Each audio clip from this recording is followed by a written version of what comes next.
Les commandements que Dieu a donnés aux saints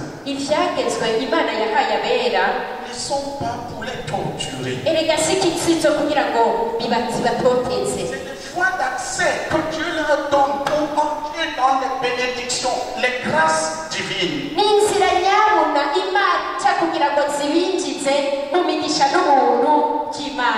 Le jubilé en fait partie.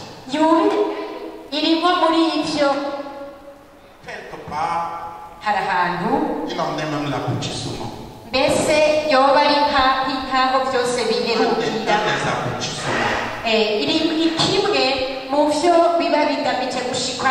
Voilà pourquoi une assemblée correcte.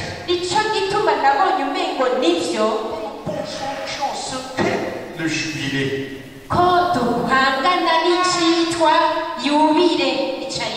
Comprenons bibliquement la chose. Nous pouvons dire simplement ceci.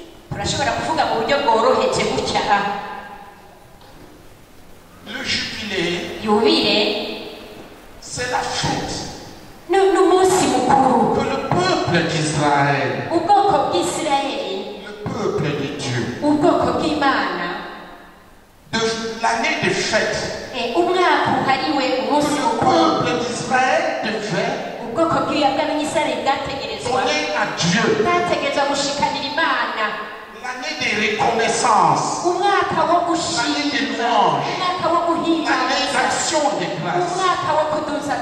Que le peuple d'Israël, après 49 ans, c'est-à-dire 7 semaines de marche avec Dieu,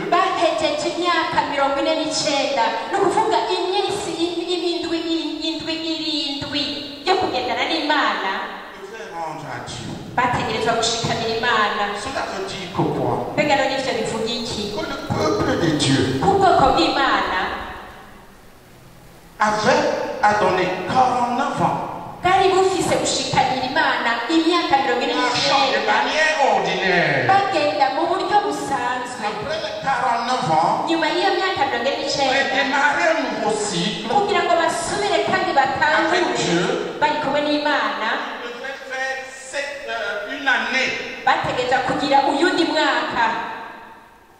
Une année entière de louange, d'action de grâce. Je vais citer ce qui est là-dedans.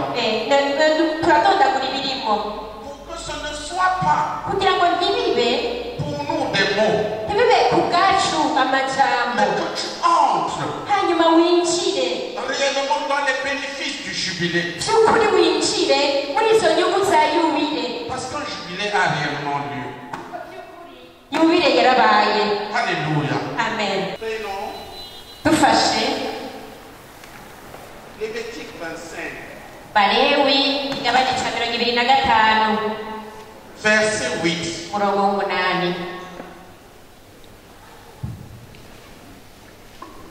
Quelqu'un va lire. Nous allons aller jusqu'au verset 15, commençons par là.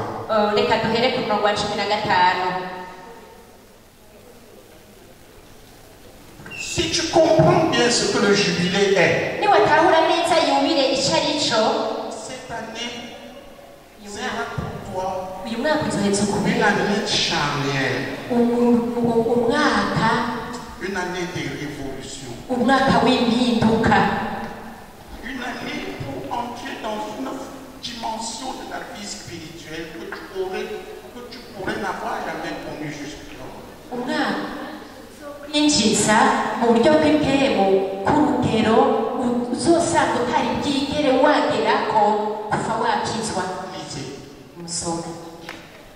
Lévitique chapitre 25 verset 15.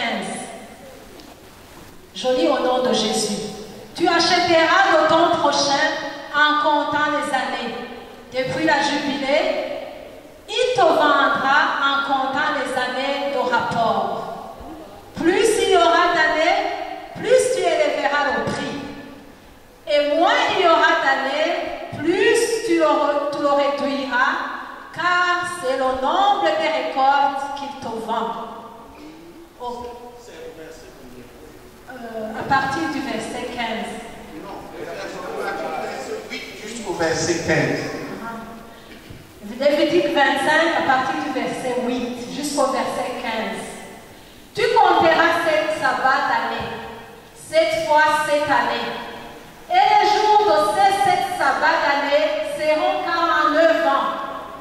Le 10e jour du 7e mois, tu feras retentir les sons éclatants de la trompette.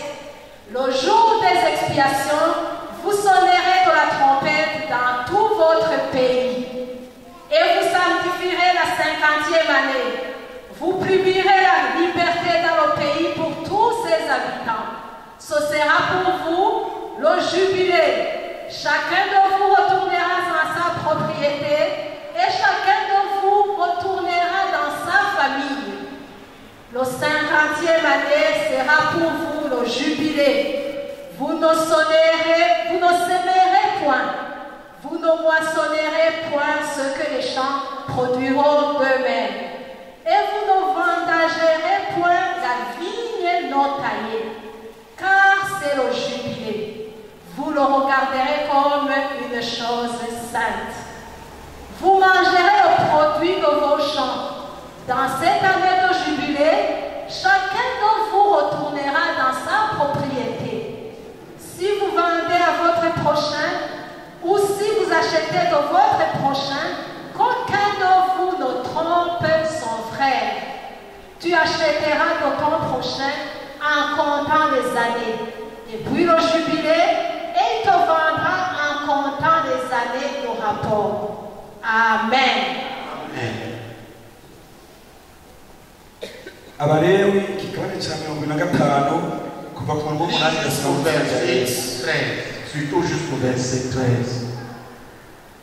iyo myaka yabaye nk'isabato muharura ayo masabato murumye ndwi muyirumye imyaka indwi ibihetangabo ndwi ico gihe muzosanga harimo amasabato ndwi y'imyaka niyo myaka 49 maze ku munsi ugira 10 w'ukwezi kw'indwi muze uvugisha inzamba y'ijwi rirenga ku munsi w'impongano azaba ariho muvugisha inzamba mu gihugu cyanyu cyose muze murobanure uwo mwaka ugira 50 mutangaze mu gihugu cyose ko habaye umwidegemvyo w'abantu bose muri ico uwo mwaka uzobabera uwa yubile umuntu wese muri mwebwe aheze agaruke mu itongo ryiwe kandi umuntu wese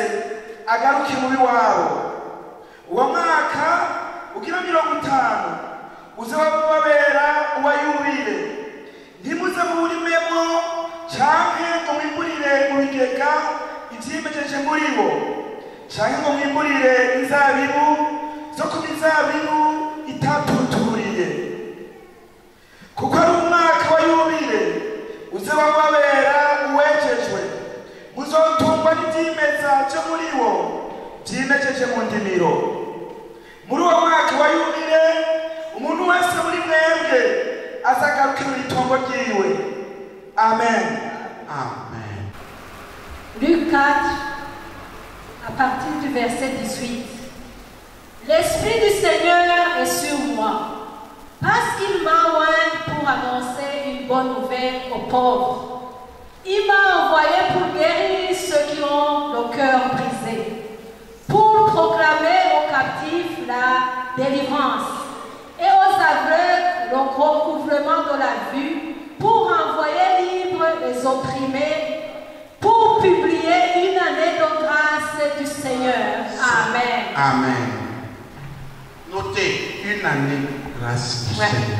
mubyumve neza ngo umwaka wo kwemererwa n'uhoraho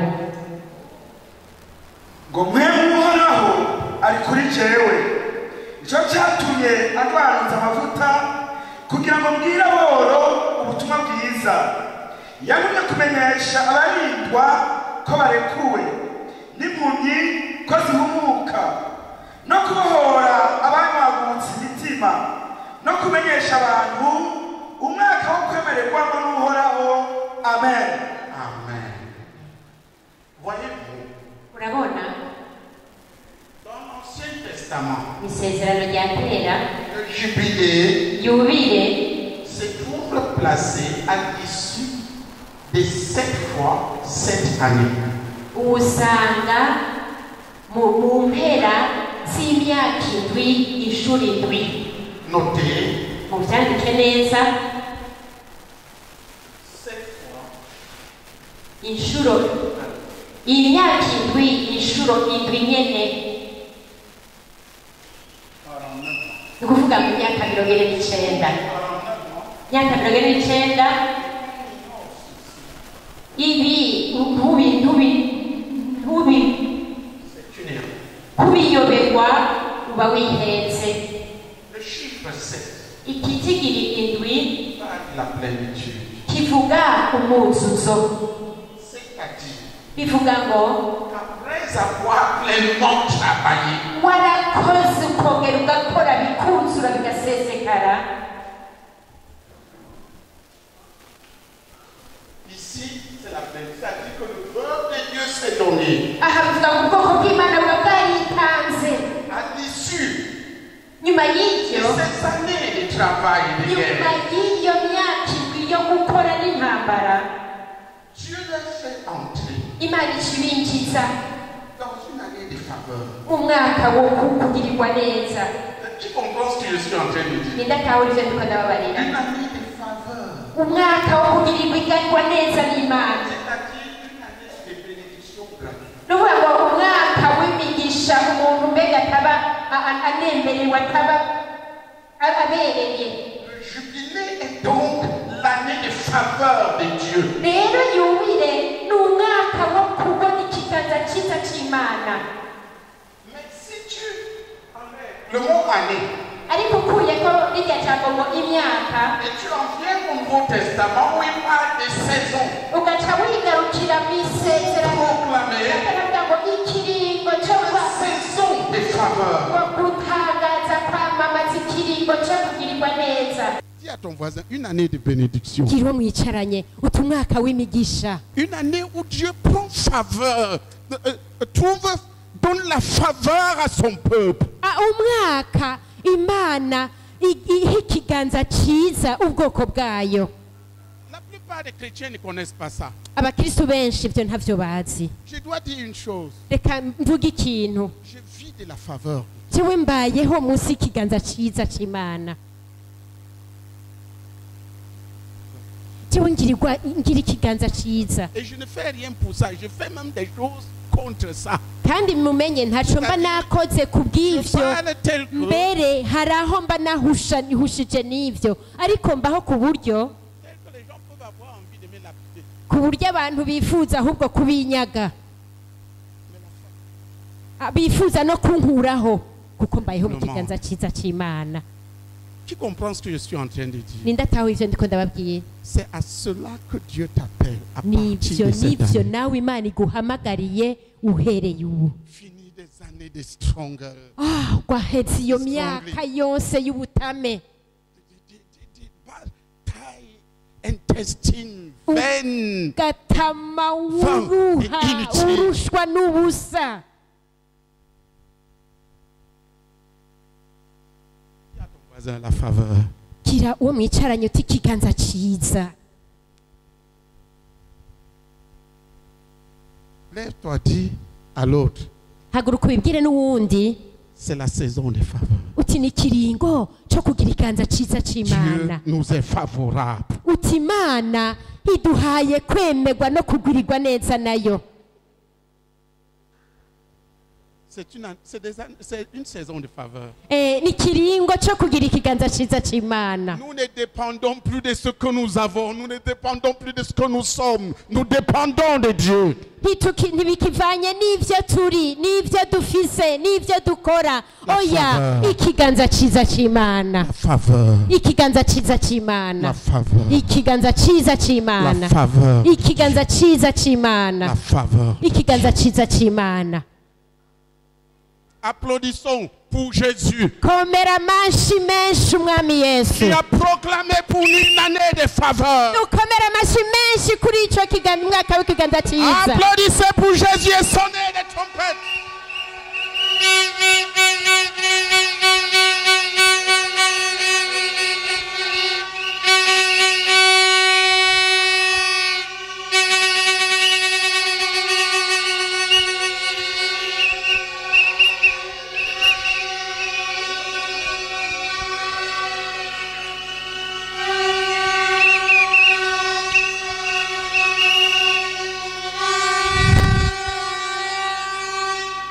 S'il te plaît, reprenez Luc 4. ndabasabye musubire gusoma Lisez Muri la Luka dernière bénédiction des kane 6. urya mugisha wa nyuma muri rya migisha itandatu Jésus est venu yesu yaje en définitive. Pourquoi faire? mbega icyamuzanye nyaca nyaco wakora Lisez-le. iki reka tubisome C'est pour faire quoi? mbega kwari kugira ngo agwire iki En amen français. mu gifaransa naho Dis-le au micro, frère. bisomere muri mikoro bene Quelqu'un d'autre le data dit en français. baguhe mikoro bisomere mwo mu Je gifaransa vais établir ça dans le Nouveau Testament, dans l'Ancien Testament, mais élargir la vision dans le Nouveau Testament. ubisomye muri isezerano rya kera bica vyaguka iyo ubisomye mu isezerano rishasha bisome Pour publier une année de grâce du Seigneur. Pour publier une année de grâce du Seigneur. kugira ngo amenyeshe umwaka wo kwemererwamwo n'uhoraho Lis en Kirundi. bisome nawe mu kirundi no kumenyesha abantu umwaka wo kwemererwamo n'uhoraho amen. amen La vie spirituelle accomplie, ubuzima bwo mu buryo bw'impemu rero bushitse c'est une vie de marche avec Dieu dans sa faveur. ni ubuzima ubu bwo kugendana n'umwami uri munsi y'ukwemerwa nawe Nous entrons dans l'âge de la maturité, rero twinjiye mu mwaka wo gukura où Dieu lui-même aho imana ubwayo travaille pour nous. ikora idukorera Où ce que nous faisons aho ivyo dukora byose n'est qu'un moyen kaba ari nk'akaryo gusa donné à Dieu pour se manifester. uha imana kugira ngo yigaragaze Où ce n'est plus aho bitaba bikiri ce que nous sommes, ivyo turi ou ce que nous faisons qui compte, mais ce que Dieu est et ce que Dieu fait. canke ivyo dukora ariko ivy'imana iri n'ivyo ikora gusa Permettez-moi de vous dire ça. nyemerera ndabibabwira ivyo bintu Il est important que tu fasses des choses. birakenewe ko ukora ibintu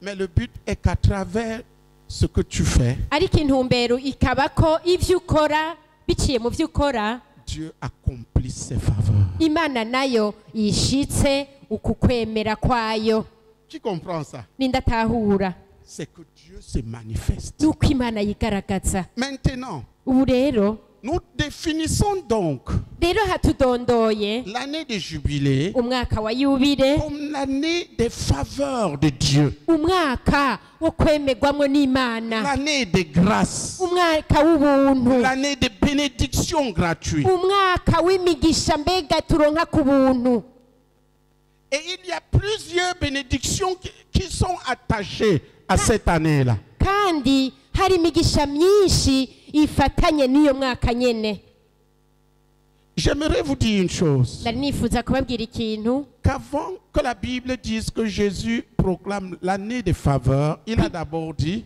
kuko kugira ko imbere yuko bibiri ivuga ngo bibiri ivuga ngo kwamamaza umwaka wo kwemerwamwo n'uhoraho la proclamation de la bonne nouvelle. Il a d'abord habanzwa proclamé la kuvuga bonne nouvelle, yuko ko hariho umwaka wo la kwamamaza guérison, ubutumwa bwiza la délivrance, ugukira ukubohoka la libération, la ukubohoka vision, kwidegemvya kubona tout ça avant. byo byose biza imbere Toutes ces choses sont très bonnes. ivyo bintu byose ni na vyiza Mais le meilleur, ariko ikiruta ibindi c'est la faveur de Dieu. ni ukwemerwa n'imana Qui comprend ce que je suis en train de dire? ninde atahuye ivyo ndiko Ne ndababwira te limite pas. Toutes ces choses-là, on les connaît d'une manière ou d'une autre. ntiwishingira karimbi ivyo vyose turabizi mu buryo canke mu bundi Mais voici l'heure pour nous d'entrer dans la faveur de Dieu. ariko rero heraba na hacu rero kwinjira mu De kiringo co marcher kwemerwamo avec Dieu dans n'imana sa faveur. tukagendana n'imana twemewe nayo C'est pourquoi je dis cette année est une année charnière. nico gituma ndabwiye ko uno mwaka ari umwaka w'impinduka Je ne considère pas l'année de faveur comme un an.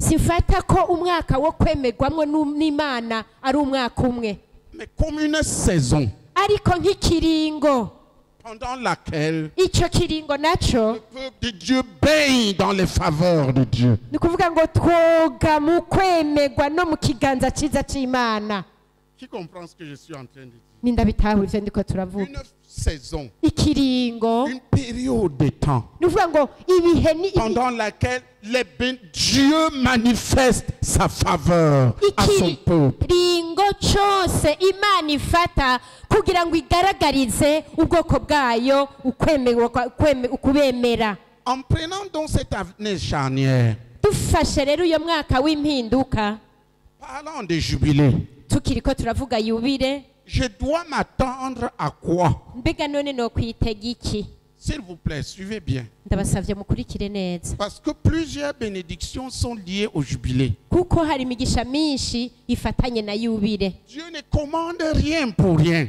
nta na kimwe imana itegekera ubusa Ce que Dieu commande à l'homme, c'est pour lui permettre d'entrer dans ses grâces. iyo imana itegetse ikintu umuntu ni ukugira ngo imufashe kwinjira mu buntu bwayo Pendant que j'obéis, umwanya mba ndiko ndumvira je dois me poser la question. ntegerezwa kwibaza ikibazo Où est-ce que ça me mène le jubilé? mbega ibiho biriko binshikana hehe Dans quelle bénédiction est-ce que ça me produit? mbega biriko bindongorera mu yuhe mugisha Quelles sont les faveurs de Dieu qui sont attachées au jubilé? mbega ni ikihe kiganza ciza yubire iriko iranyinjizamwo Parce que nous commençons le jeûne kuko turatanguye kwisonzesha lundi après la louange. kuwa mbere duhejeje kino gice co guhimbaza Je vais réclamer chacune de ces bénédictions pour chaque croyant. nzoca nishuza umwe muri iyo migisha yose Prochain jeûne de kuwizera 40 jours wese sera pour la même chose. ni ukwisonzesha kuzokurikira kw'iminsi 40 bizoba bimeze uko nyene Avant la fin de cette année. imbere y'uko uyu mwaka urangira À compter de maintenant, pendant que nous sommes dans le jubilé là. duharuye guhera ubu nyene tukiri muri ino yubire nyene Quelles sont les bénédictions? mbega ni iyihe migisha Demande à ton voisin, quelles sont les bénédictions auxquelles tu dois t'attendre? bazi bo mwicaranye uti mbega ni iyihe migisha utegerezwa kwitega À partir de ce jubilé. uhereye muri ino yubire Alléluia. amen Alléluia. amen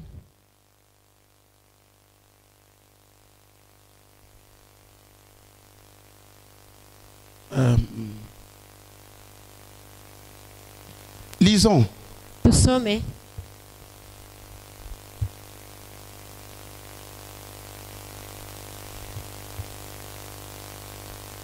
Verset 10.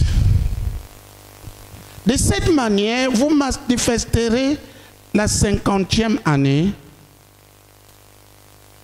Vous manifesterez que la 50e année est mise à part pour Dieu et vous proclamerez la libération de tous les habitants. Verset 10. Lévitique 25, verset 10. abalewi 27 umurongo w'icumi Il cite ici la libération. ariko avuga ivyo kubohoka 25 umurongo w'icumi muzorobanura uwo mwaka ugira 50 mutangaze mu gihugu cose ko habaye umwidegemvyo w'abantu bose bo muri co Écrit libération. andika nawe uti ukubohoka Tous ces liens charnels qui t'handicapent, izo ngoyi zose zo mu mubiri zikumugaza c'est l'année où cela doit tomber. ni umwaka zose zitegerezwa gukoroka. Qui comprend? Ninda bitahura. C'est l'année de la pleine libération du peuple de Ni Dieu. umwaka wo kubohoka bishitse ku bwoko bw'Imana. La question est celle-ci. Ikibazo riko kiri hano, Quel est ce lien iyo ngo y'inone ni iyahe d'esclavage? y'ubuja, De quelque chose qui n'est pas de Dieu, mais qui tend ikintu kitava ku à Mana t'emprisonner ariko et kigashaka à kwama t'empêcher d'être qui tu dois être. kikuboshe kikakubuza kuba uwo wategerezwa kuba. Cela va tomber maintenant. Ico rero kigiye gukoroka nonaha. Tu dois entrer dans la louange, Uteza kwinjira mu attendant gutazira à ce que Imana, tu sois un homme, une femme libre. witeze kutegerezwa kuba umugore cyangwa umugabo yidegemvya Libre. Libre de tous les liens malsains. yidegemvya ku ngoyi zose mbi. Qui voit l'importance de l'année du jubilé? None nindabonye akamaro ku mwaka wa yubile, Qui en voit l'importance? nindabonye akamaro kawo. Si tu abordes ça, Ivyo vyinjiyemwo comment on va au lever des deuils ou au lever des voiles? nk'umuntu agiye gutwikurura barongowe canke kuganduka ku bapfuye, Nous savons qu'après ça, rien. turazi ko inyuma y'ivyo nta gikurikira. Dieu nous introduit dans sa faveur Imana qui détruit itwinjije tout esclavage. Imana itwinjije mu kwemegwa kwayo gusangangura ubuca bwose. Voilà ce à quoi nous nous attendons. Nivyo turindiriye twiteze. Nous allons dire à Dieu, Dieu, Tugira tubwire Imana tuti nous sommes Mana, dans ton année de jubilé tuti Mana, turi mu mwaka wawe que tu wa as yubile, proclamé pour nous. wowe wenyene ubwawe watangaje ku bwacu, Nous te rendons grâce kandi et nous turagushimiye, allons te louer. kandi tugiye kugutazira. Et toi, tu nous libéreras de tous les liens malsains. Nawe uzotubohora ingoyi zose mbi, Même ceux qui ont résisté jusqu'ici. nizo zose zikomantaje gushika ubu.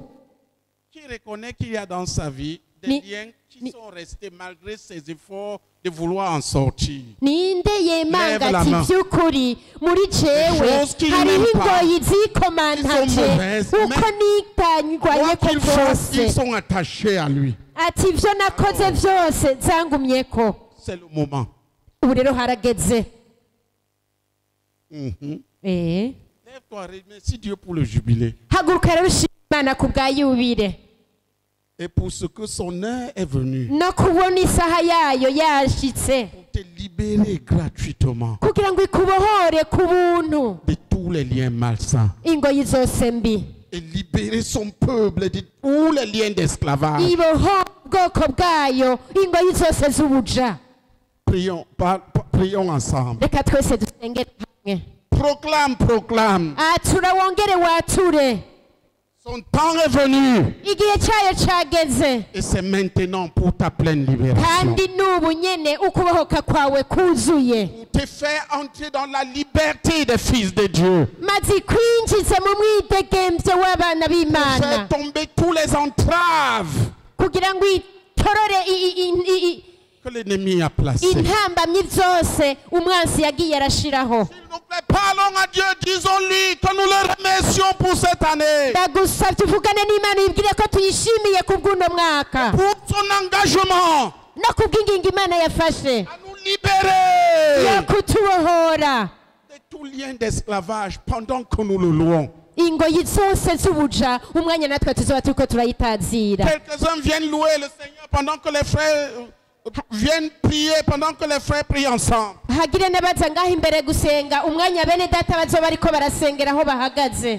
data turagushimiye mu izina rya yesu kuri uno mwaka wa yubile data watwinjijemwo umwaka wo kubohoka turawugushimiye papa data, umwaka wo kubohoka ibituboshe, umwaka wo kuva mu buja, umwaka wo kwidegenza papa, turagushimiye umwaka waduhaye kubona papa, waduhaye kubona ukubohoka kwacu data, turagushimiye umwaka mwiza wa yubile, Arasabarakabaga. Rabaraka sakatakarabaga. Turagushimiye umwaka wa yubile. Umwaka wa kubahoka. Umwaka wa kwidegenza. Aizikomantaje bizotuvako. Arasaba data. Umwaka utandukanye n'imyaka iheze. Umwaka wo kwemerwa n'uhoraho. Umwaka wo gutabagwa. Umwaka wo kwidegenza papa. Turagushimiye data mu izina rya Yesu. Éternel, éternel notre Dieu, nous te bénissons, Seigneur. Nous te rendons grâce, éternel, éternel, nous te rendons grâce, notre Dieu, pour cette année, Seigneur, cette année de liberté, cette année, ô éternel, cette année, Seigneur, de jubilé. Merci, Seigneur, pour cette année que tu as proclamé toi-même, Seigneur, que c'est l'année de jubilé, l'année de liberté, Seigneur. Père, nous te bénissons, nous te rendons grâce. Éternel, nous allons te louer. Nous voici ici, Seigneur, dans ta présence. Nous allons te louer, nous allons te bénir.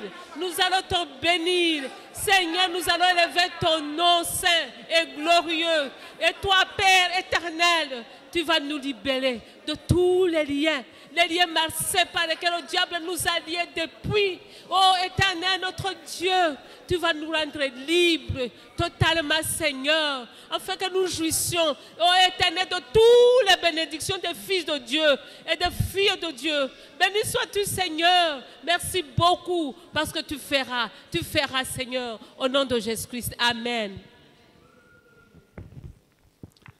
Data turagushimiye cyane data kuno mwaka mwiza kutwinjiza data mu byo duteguriye nk'abana bawe data turagushimiye gose data kuno waduteguriye ko tuba ico nyine waduteguriye uno mwaka data turagushimiye data ko bitashoboka tutarabohoka turagushimiye gose data ko byari byaranse ko tuba ico nyine waduteguriye kubera ingoyi zitandukanye zazituboshe.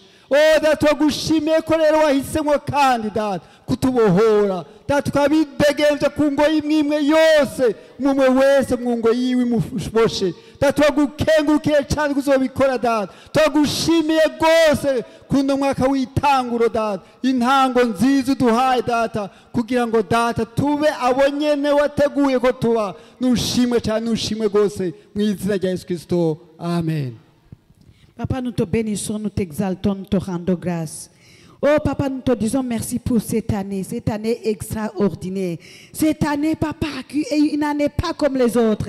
Cette année de déclenchement, papa, d'une saison de grâce sur tes enfants, d'une saison de grâce pour ton peuple. Oh Dieu, nous te bénissons. Oh Dieu, nous t'exaltons, papa, pour cette année. Oh Dieu, cette année merveilleuse, Seigneur Jésus, qui nous ouvre une saison, qui nous ouvre une période, papa, une période où nous marcherons sous ta grâce, sous ta miséricorde. Oh Dieu, nous te bénissons pour la libération, pour la liberté totale de tes enfants. Papa, nous te bénissons pour les chaînes, papa, qui s'étaient jusqu'ici endurcies, mais qui tomberont sous ta puissance et ton pouvoir, Seigneur Jésus, pendant cette année extraordinaire où tu vas écraser nos ennemis, où tu vas écraser le diable et ses agents dans nos vies. Oh Dieu, nous te bénissons parce que chaque enfant, oh Dieu, expérimentera ta délivrance. Seigneur, nous te bénissons pour cette année que tu nous donnes. Nous te bénissons, Seigneur Jésus, pour cette saison que tu nous ouvres officiellement. Nous te rendons, Seigneur, nous te rendons grâce, Seigneur Jésus. Nous proclamons la louange, l'exaltation et l'élévation de ton nom au milieu de tes enfants, au nom puissant de notre Seigneur Jésus-Christ. Amen. Pendant qu'elle prie, nous allons prier ensemble. Pour ce que Dieu s'est levé lui-même. Il a déclaré une saison pour nous libérer. Vous voyez tous les... Celui qui a le message de Bergua, vous voyez tout ça? Délivrance de tout péché, délivrance de ceci, délivrance de cela, délivrance de cela, délivrance de ceci, délivrance de cela. Le temps de la faveur de Dieu est venu. igihe cyo kwemerwamo n'Imana ni iki. Pour que tu entres là-dedans si tu y crois. Uvyinjiremwo nimba uvyizera. Cette position. Wewe uhagarara uko. Et remercie Dieu pour ce qu'il est lui-même en marche maintenant. Kubona ubwayo iyo nyene iri kwiragenda genda iyo nyene ikabiri kiragwana pour nous faire entrer gratuitement dans ces choses pour lesquelles nous nous sommes battus. Twinjize mu kubuntu muri ivyo bintu byose twahoze tugwana navyo. N'importe quoi là. Mu kintu cyari cyo cyose muri bijya mubona. Voilà les liens. Ngizo rero. Nous voulons et bénissons le Seigneur pour ça. Haguruka dushima Imana kubw'ivyo bintu. Seigneur, nous te bénissons, nous te rendons grâce, Père éternel, pour l'année de jubilé que tu t'es choisi, Seigneur, pour nous libérer, Seigneur notre Dieu, des liens avec lesquels on s'est battu pendant des années. Nous te bénissons, Seigneur notre Père, de ce que dans ta majesté, Seigneur notre Dieu, tu t'es levé, oh notre Dieu, pour nous en libérer. Nous te disons merci, Seigneur. Nous te disons merci, Seigneur. Merci pour la délivrance des liens de péché. Merci pour la délivrance des liens de maladie. Merci pour la délivrance des liens de malédiction. Merci pour la délivrance de tout lien, Seigneur. Tu es Dieu, tu es Dieu, tu es Dieu. Oh, notre Dieu, tu t'es levé. Qui peut se tenir, Seigneur, pour ça, notre Dieu, en route, pour t'empêcher de nous libérer. Seigneur, tu vas nous libérer. Tu vas nous libérer, Seigneur. Et nous allons te louer. Nous allons te louer jour après jour, semaine après semaine, mois après mois, Seigneur. Oh, Seigneur notre Dieu, nous allons te louer. Nous allons te louer. Nous n'allons pas nous fatiguer de te louer, Seigneur. Oh, Père éternel, notre Dieu, attendons que tous les liens tombent. Que tous les liens tombent. Que les liens de malédiction tombent. Que les malédictions de péché tombent. Oh, Seigneur notre Dieu, nous allons te louer, Seigneur. Nous allons te célébrer, notre Dieu. Tu es digne, Seigneur, tu es digne. Tu es digne de te célébrer. Tu es digne de te célébrer. Oh, Seigneur, qu'est-ce que nous avons fait? Nous accorde cette faveur, Seigneur. Nous te disons merci, nous te disons merci. Nous te disons merci, Seigneur, nous te disons merci. Nous te disons merci pour ta faveur. Nous te disons merci pour ta faveur. Nous te disons merci pour ta faveur. Nous te disons merci, Seigneur, merci, Seigneur. Merci, notre Dieu. Que toute la gloire te revienne, notre Père. Au nom de notre Seigneur Jésus-Christ. Amen. Dis, Seigneur, Uguti mwami, c'est toi qui me libères niwe utubohora de tes liens de péché. ingoyi z'ivyaha Tu veux m'engloutir. zatuboshe. Parle de toi, parle de toi. Ariko uvuga ibikuraba, uvuga ibikuraba. Seigneur, c'est toi qui me libères. Uti mwami niwe umbohora. C'est toi qui combats pour moi. Niwe ungwanirira. Et c'est toi qui me libères. Kandi niwe umbohora. Et je te bénis pour ce temps de libération. Kandi ndagushimiye kuri Oh kino gihe cyo Jésus, tu me kubohoka. libères. Oh Yesu urambohora. Tes liens de péché. Ingoyi kanaka Oh y'icyaha. Jésus, tu me Oh libères. Yesu Tes urambohora. liens de mondanité. Ingoyi yo kwishishanya n'isi Tu es à l'œuvre, Seigneur. uri kurakora mwami. Tu as vu nos batailles. Wabonye intambara ndiko ndagwana. Et tu nous donnes la libération. None uduhaye Bénissons le Seigneur, bénissons le Seigneur pour cela. Reka dushima Imana kubw'ibyo.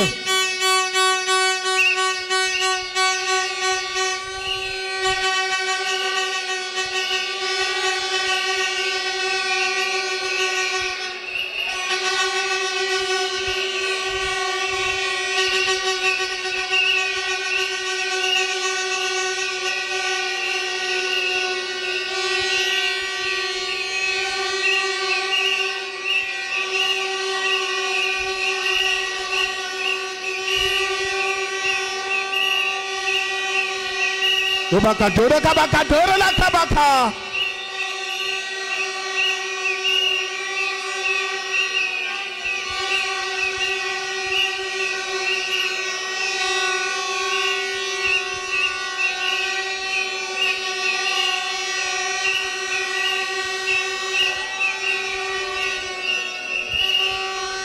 Alléluia. Asseyons-nous un instant. Twicare gatonye. Si nous prenons rien que la libération là, Dufashe gusa ukubohoka. pouvons remercier Dieu pour tous ces liens qui sont en train de tomber maintenant. turashobora gushima Imana kuri zino ngoyi zose uko zingana ziriko Dans les vies zirakoroka de tous les croyants dans l'église, mu tous buzima les croyants dans la bw'abizeye CMC mu qui sont ishengero sincères. no mu buri semusei yose ariko babimvuga kuri Ces chaînes sont en train de tomber. izo ngoyi zose ziriko zirakoroka mu buzima bwabo. Applaudissons pour Jésus de Nazareth. nimukomera amashyi menshi umwami Mais w'Nazareti. il n'y a pas que cela. ariko si ivyo gusa, En entrant dans cette année de jubilé, je veux que tu saches à quoi tu dois t'attendre. mu kwinjira muri Dieu no veut yubile ndashaka ko wizera ukamenya n'ivyo utegerezwa kwitega. La deuxième chose, Ica kabiri c'est le retour à l'héritage perdu. ni ukugaruka ku mugabane watakaje. Regarde ton frère raba uwo mwicaranye et dis-lui, je te regarde. ugira uti ndakuraba, Même ta figure me dit que no mu maso hawe hambwira ko il y a des choses à perdre. hari ibintu watakaje.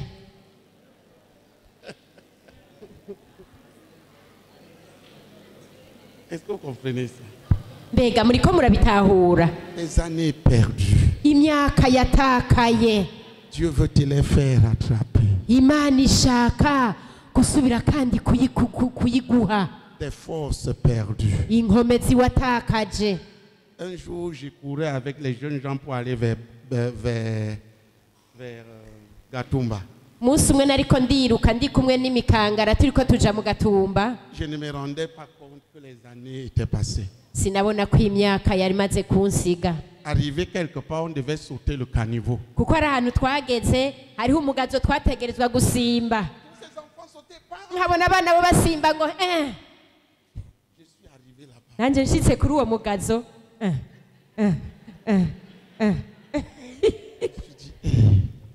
ndavuga nti Le temps a passé. imyaka yarahaciye.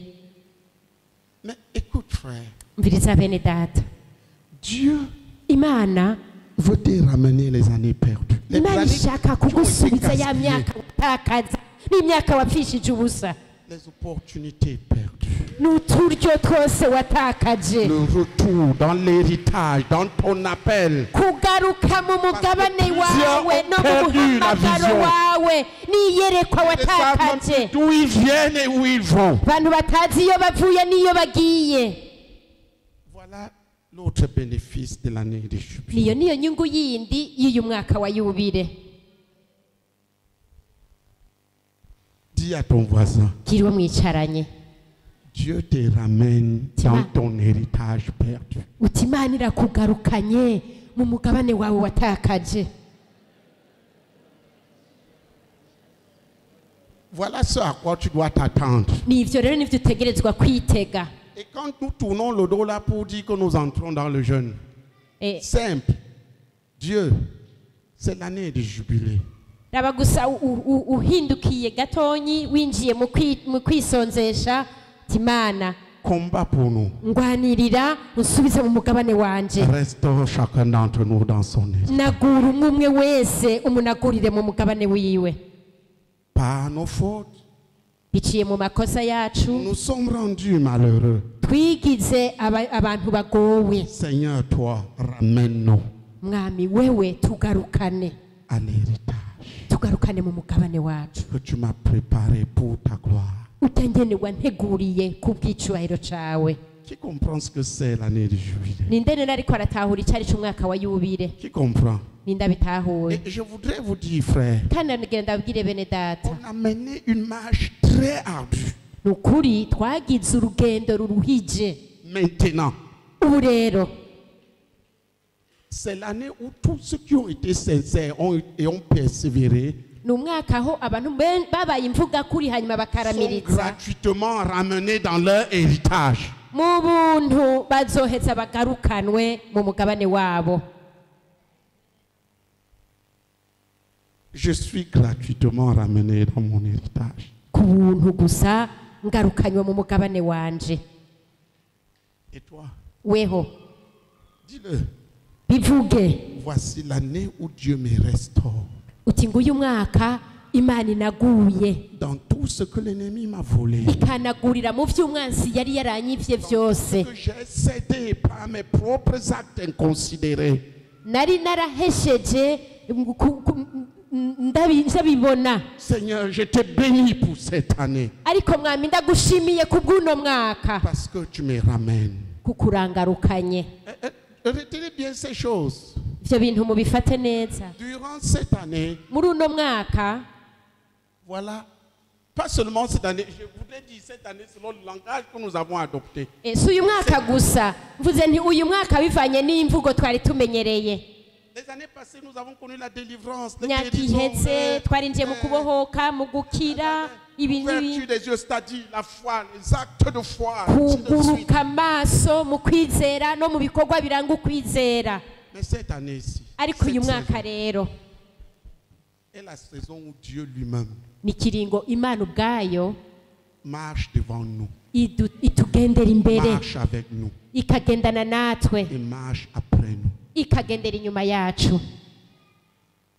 C'est cela l'année du jubilé. Nuwo niwo mwaka wa yubile, L'année où Dieu restaure ceux qui avaient perdu leur héritage dans leur héritage. umwaka Imana inagura abantu bari baratakaje umugabane yabo ikabanagurira mu C'est migabane l'année, yabo. marque simplement, c'est l'année du retour à l'héritage perdu. Andika gusa utumwaka wo kugaruka mu mugabane wawe. Et dis à ton voisin, retourne à ton héritage perdu. Ucubwira uwo mwicaranye uti garuka usubire mu mugabane wawe wari Dieu te waratakaje. ramène dedans. Uti Imana niyo ikugarukanye.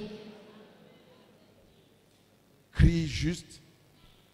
Loue le Seigneur pour cette année. Wewe ushima Imana gusa kubw'uno Attends-toi à mwaka, lui et crie juste à lui pour cela. hanyuma uyitege, hanyuma uyitege ko gusa ikugarukana. Toutes ces choses qui nous ont semblé impossibles, Ivyo bintu vyose twabona umengo ntibishoboka, mais que Dieu nous a pourtant donné. ariko kandi Imana ikaba yari yarabiduhaye. Nous pouvons y être établis maintenant par Dieu lui-même. Ni ukuvuga ngo bigiye gushingwa n'Imana ubwayo. Qui comprend Nindabitahuye ce que c'est le jubilé? ico arico rero yubire. Il a vu qu'il a perdu None nindasanze yaratakaje, des opportunités, il a perdu des années. yatakaje imyaka, yatakaje n'uturyo. Nakiriza ukuboko, Lève-toi et dis merci Seigneur pour ce que tu amènes cette année.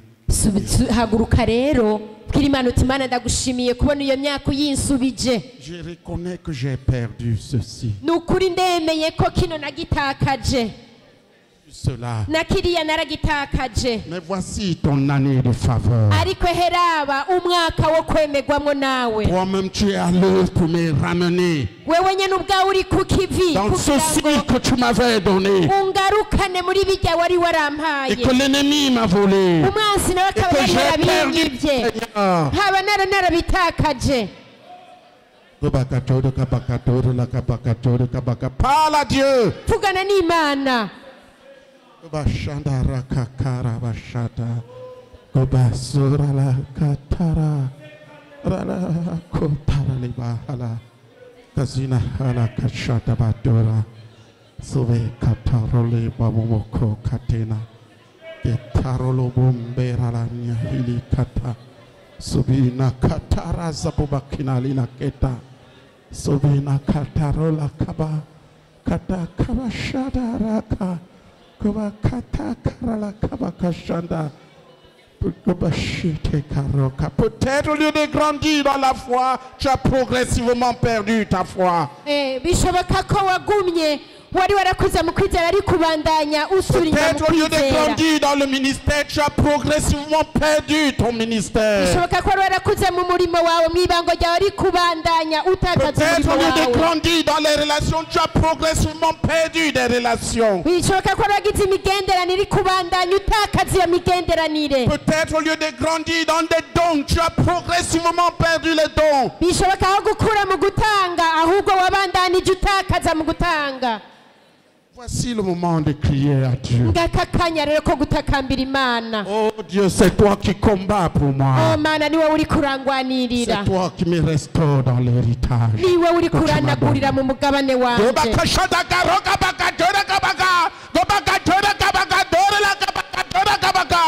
Voici ton année de faveur, papa. Ehe nguyu mwaka wo kwemegwa Et nawe c'est toi papa. qui combats pour moi. Kandi niwe uri kurangwanirira. Pour me ramener dans tout ce que l'ennemi m'a volé. Kugira ngo unsubize umwansi ibyo yari yaranyivye byose. Voici ton année de faveur. Ehe nguyu mwaka wawe wo kwemegwamwo nawe. Fixe les choses. Peut-être tu avais une méditation extraordinaire, tu l'as perdu. Bishoboka ko waruse nk'ubuzima bwo kurimbura ariko ukaba warabutakaje. Tu as perdu même le goût de lire la Bible. Waratakaje n'akanovera ko gusoma Bibiliya. Tu étais fervent dans l'évangélisation, tu as perdu. Wahora ururumba mu kuvuga ubutumwa bwiza none warabitakaje.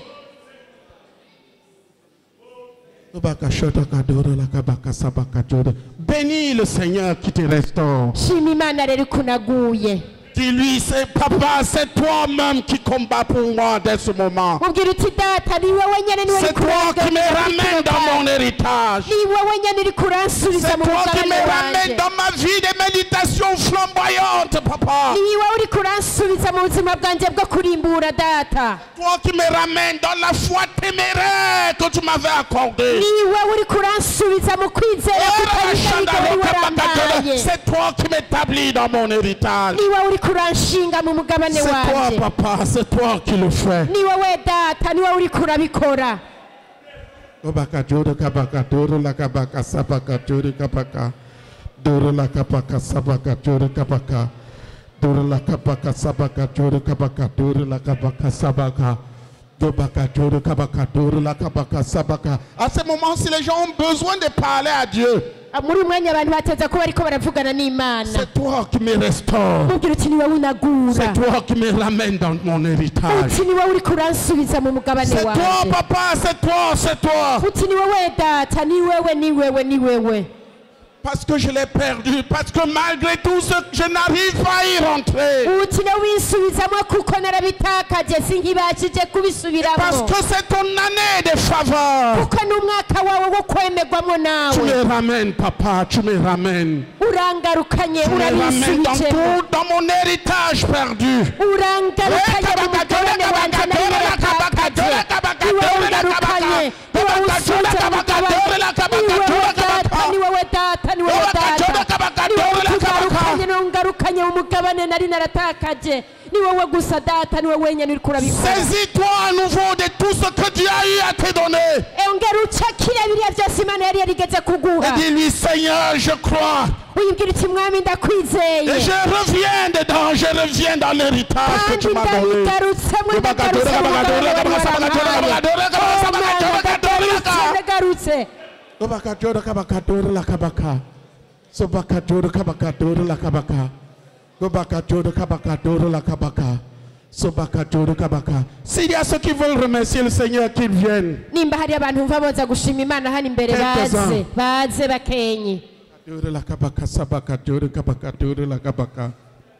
Data mu izina rya Yesu ndagushimiye cyane rwose mwami. Urakoze mwami Imana, urakoze cyane kibirenge kizima mu izina rya Yesu Kristo. Uyu mwaka wahisemo kutugirira neza Mana. Uyu mwaka wahisemo kungirira neza Mana. Uyu mwaka wahisemo kunsubiza mu mugabane natakaje mwami. Urakoze ndagushimiye rwose mwami Imana. Ko ari igihe cyawe mwami, ari igihe cyanje uyu mwaka Mana. Uyu mwaka ni igihe cyanje cyo gusubira mu mugabane natakaje mwami. Ni igihe cyanje cyo gusubira muri heritage mwami.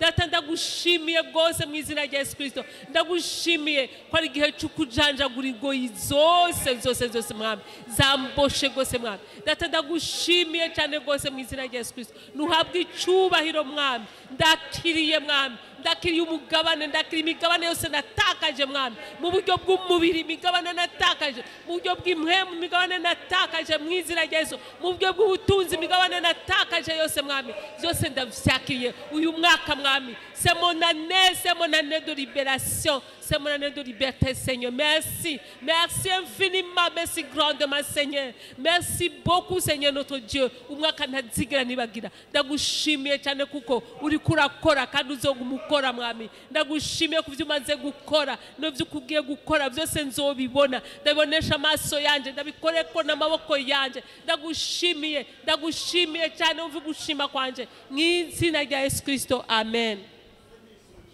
Mwami Yesu ndagushimiye ndagukengurukiye papa wo mwijuru mwami kunsubije mu mugabane wawe mwami data wo kurimbura wo gusoma ijambo ryawe wo gusenga papa wo mwijuru ndagushimiye ndagukengurukiye papa wo mwijuru kushubije mu mugabane wawe mwami yo gusoma ijambo ry'Imana yo kurimbura ndabigushimiye ndagukengurukiye mwami ndagushimiye mwami ngene utubohoye mwami Yesu ndagushimiye nuhabwe icubahiro nushigwe hejuru mu izina rya Yesu Kristo amen. Seigneur, je te dis merci. Je te rends grâce, Père éternel, notre Dieu, ce qui t'a plu, Seigneur, de décider, Père éternel, notre Dieu, en cette année de jubilé, Seigneur. Oh, notre Dieu, de me remettre, Seigneur, notre Dieu, tout ce que j'ai perdu. Oh, Seigneur, notre Dieu, merci, Seigneur. Merci de me remettre tout ce que j'ai perdu. Merci de me remettre tout ce que j'ai perdu. Merci, Seigneur, notre Dieu, Père éternel. Merci, Seigneur, notre Père, pour la santé parfaite qui m'est remise, Seigneur. Merci, Seigneur, notre Dieu, pour tout ce que j'ai perdu, que tu vas me remettre, Seigneur. La vie de prière ardente, Seigneur, que j'ai perdu, Seigneur, tu me la redonnes. Merci, Seigneur, merci, Seigneur, merci, Seigneur. Merci, Seigneur, notre Dieu, de me redonner, Seigneur, notre Dieu, la vie de jeûne multipliée, Seigneur, que j'ai perdu, Seigneur. Merci, notre Dieu, de me remettre, Seigneur, notre Dieu, de me redonner la capacité de veiller seul, Seigneur, notre Dieu, successivement. Oh, Seigneur, notre Dieu, que j'ai perdu, Seigneur. Merci, Seigneur, merci, Seigneur, merci, Seigneur Jésus-Christ. Merci d'avoir déclaré cette année de jubilé, Seigneur. Merci, Seigneur, merci, notre Dieu, merci. Merci, Seigneur, notre Dieu, pour ma vigueur qui m'est remise, Seigneur. Merci, Seigneur Jésus-Christ, merci. Merci, Seigneur. Merci, Seigneur, notre Dieu, pour la bonne santé qui m'a redonnée. Merci, Seigneur, notre Dieu, merci. Merci pour la capacité, Seigneur, de te chercher, qui m'a redonné, Seigneur. Reçois toute la gloire, Seigneur, notre Dieu, pour cette année de jubilé. Sois béni, Seigneur Jésus-Christ, sois béni, Seigneur, sois béni. Sois béni, Seigneur Jésus-Christ, sois béni. Au nom de notre Seigneur Jésus-Christ. Amen. Oh Seigneur, merci. Merci pour l'année de jubilé, oh Père. Mais c'est parce que j'ai retrouvé tout ce que j'ai perdu, oh Père. Mais c'est parce que je retrouve, oh Père. J'avais perdu la vie de la routine chrétienne non puissante. Merci. Merci parce que j'ai retrouvé ma vie professionnelle, oh Père. Merci parce que j'ai retrouvé mes relations, oh Père. Je te bénis, oh Père. Cette année, c'est toi qui dois marcher devant moi, oh Père. Je te remercie, oh Père. J'ai retrouvé ma santé physique, oh Père. Nous n'avons pas fini. Les bénéfices. Qui a compris ce que c'est le jubilé? Qui a compris? Mais nous n'avons pas. Je suis en train de parler maintenant des bénéfices du jubilé. On parle du jubilé lorsque Dieu s'engage envers un peuple à lui assurer certaines choses. À cause de sa marche avec lui pendant les années passées. Qui comprend? Nous sommes à l'âge où si Dieu ne fait pas certaines choses,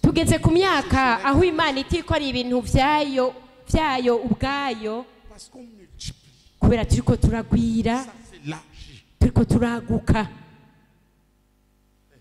Dis à ton voisin. C'est l'âge où c'est Dieu qui combat pour nous.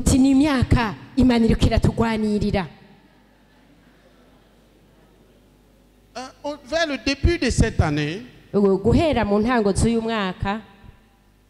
j'avais mal.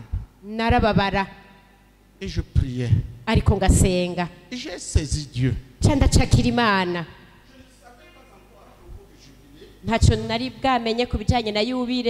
Pour moi, il a fallu qu'on force un peu parce que j'étais déjà dans les batailles.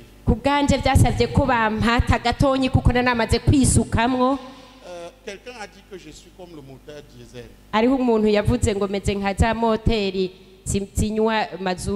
Je démarre lentement. Mais ça monte. Même quand vous voyez ça commence. Maintenant, pendant que je priais, ariko rero ngiriko ndasenga Dieu m'a donné une réponse Imana yarampaye inyishu qui m'a étonné. kandi iyo nyishu C'est yarantangaje maintenant que je la comprends. ariko n'ubu niho ndayitahuye. Il m'a dit qu'il me guérit. Imana yambwiye ngo ndagukijije.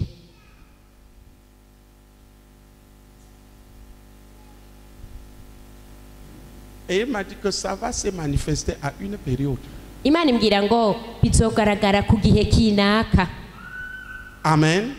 Amen. Je me suis retrouvé devant un dilemme. Accepter la guérison maintenant. Nisanga ndi mbere nko mu mayira abiri ngo mbe nemere gukira Période ubu. correspond à cette année de jubilé. Ariko ico kiringo naco nsanze gihuye n'iyi yubire.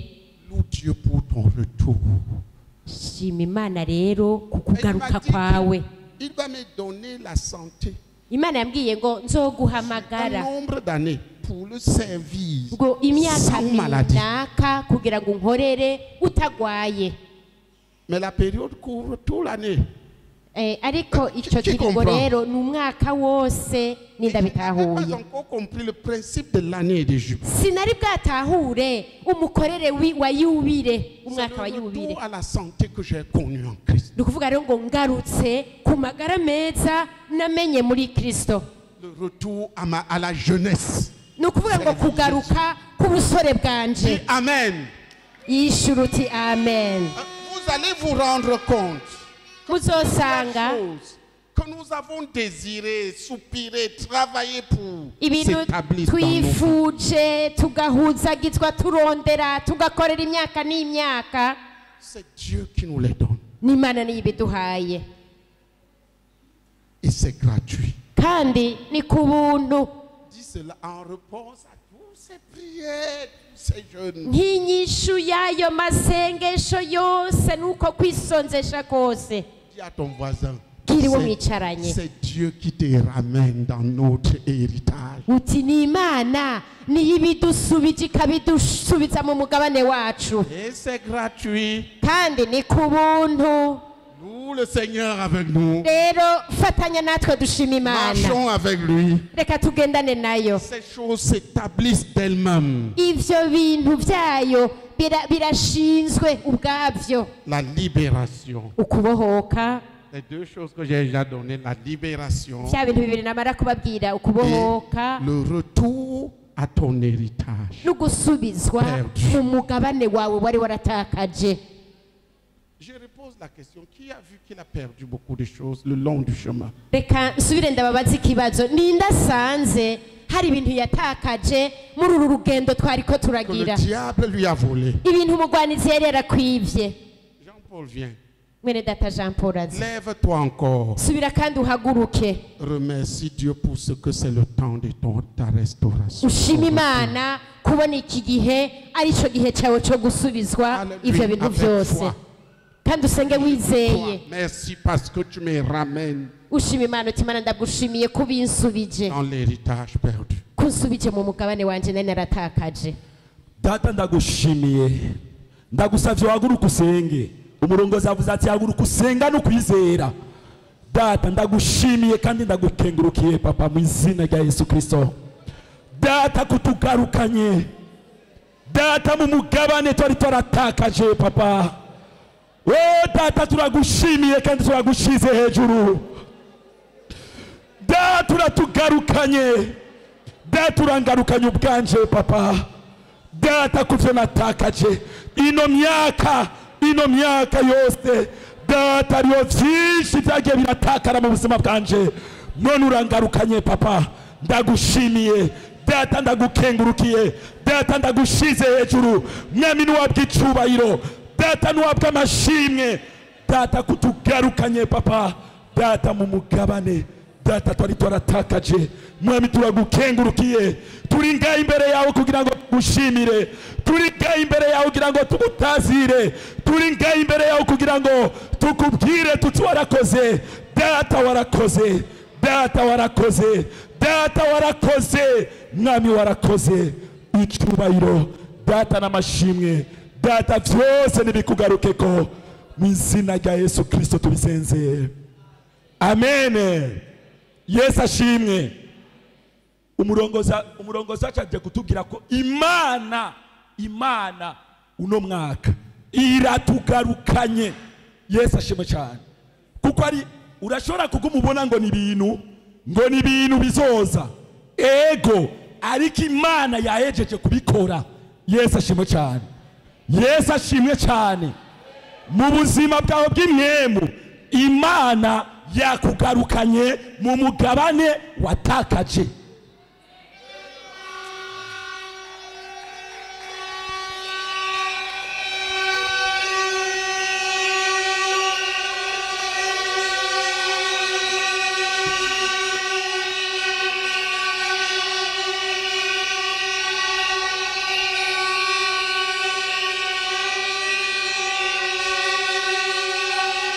Umva,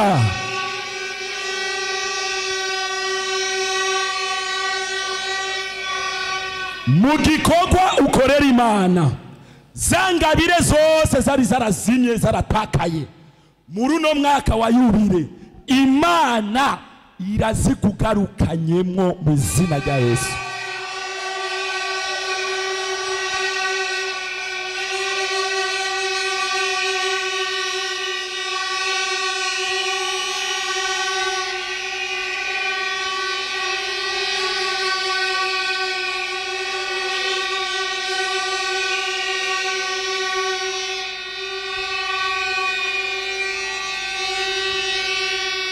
Haleluya, haleluya.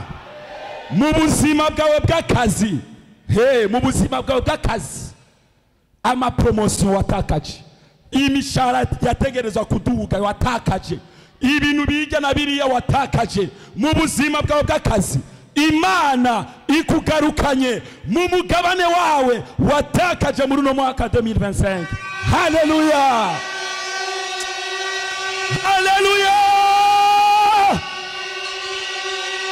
haleluya.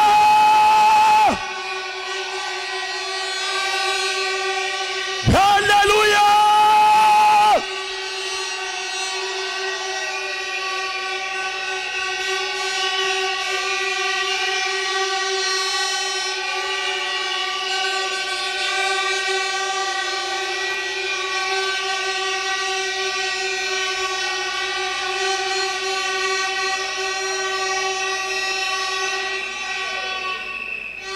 Haleluya, haleluya. Mu rugo rwawe, izo rero ni mubizi gusa. Mu rugo rwawe ya migenderanire shushusheri warayitakaje. Yesu ashimwe cyane. Mu rugo rwawe bwa buki kagasukari karatakaye. Uno munsi bisigari mechanique umengo ni vola zitagira wheel moteur, zitagira mafuta. Yesu ashimwe cyane. Mu rugo rwawe uno mwaka wa yubile imana ikugarukanye mu mugabane wawe w'urugo rwiza rwiza rwiza rwiza rwiza rwiza.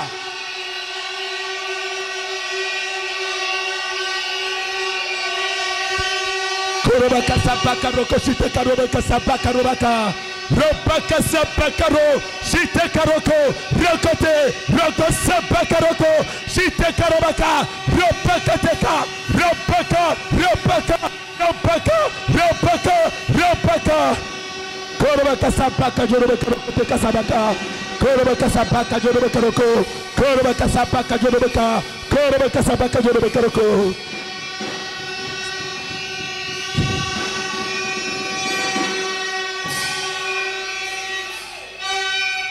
Haleluya, haleluya. Ya migenderanire watakaje, ikibuga c'imigenderanire, ku kibuga c'imigenderanire waratakaje. Yesu ashimwe cyane, waratakaje. Ino myaka irangiye hari imigenderanire yatakaye, hari imigenderanire yapfuye, hari umugabane w'imigenderanire watakaje. Uno mwaka wa 2025 wayubire mu izina rya Yesu Kristo. Kubw'ubuntu bwayo Imana nyene amahoro irakugarukanye mu migenderanire watakaje mu izina rya Yesu Kristo.